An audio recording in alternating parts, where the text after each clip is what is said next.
هاوڵاتیانی هەرێمی کوردستان سەرڕای دڵنیابوونەوەیان لەوەی کە پارتی وێکێتی نایانەوێت هەڵبژاردن لە کاتی دیاریکرا و تەنانەت دواخراوی خۆیدا ئەنجام بدرێت.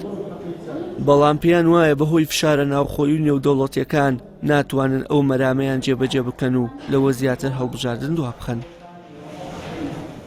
وەڵاهی زەختیان لەسرە تەئکیدم کە ئەکرێ، بەڵامی تر لاموجیمی تێ ئەکەوێ هەر یەکەم ئەوێ امتیازی خۆی بگرێ.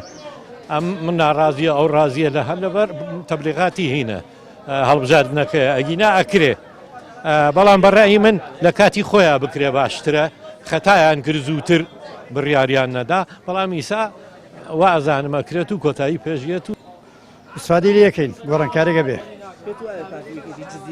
جددین مەجبورن جددین گرژە دروزێ بە پشۆگەن و هیچ نییە مەشغوڵکرد نییەمەیە ئەنجام بدرێ سەی ساڵ ئەنجام بدرێ معلوم کە ئەنجام بدرێ ئەوە سوور بزانە. ئێمە دڵخۆشە بین پێداوان کەیفی خۆیانە بۆی گۆڕانکارێک دروست دەبێ شتێ ڕوات. بەشێکی دیکە لە هاوڵاتیان دەڵێن پارتی وێکێتی ئەو کاتە هەڵبژاردنیان دەوێت کە میکانیزمەکانی ساختەکاری و دەستکاریکردنی ئەنجامەکان بدۆزنەوە.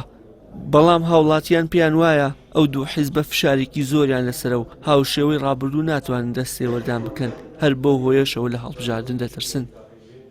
قوربان بەڕای من جددی نین لەبەرەوەی ئەم ئاژاوەش دروستەکەن بۆی شتێکی دروستکەن و دوای خەن، یعنی ئەم جارەش نەکرێت ئیتر هەموو شتێ بەدەستی خۆیان تەوان وەکو یەک بەشێکەن و ئەی خۆن و ئیتر کەسیش ناتوانێت زوڵەتەوان.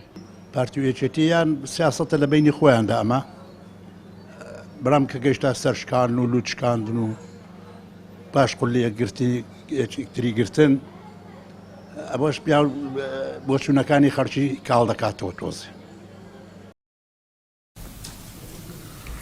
ساڵی ڕابردوو سەرۆکی ماوە بە سەرچووی هەرێمی کوردستان دێ ئۆکتۆبەری بۆ ئەنجامدانی هەڵبژاردن دیاری کرد، بەڵام پارتی وێکێتی بە زۆرینە ڕەها پرۆسەکەیان بە بیانووی جیاجیا بۆ مانگی 11 ئەم ساڵ دواخستووە. تا ئێستاش جددیبوونی پارتی وێکێتی بۆ بەڕێوەچوونی ئەو پرۆسەیە بەدی ناکرێت.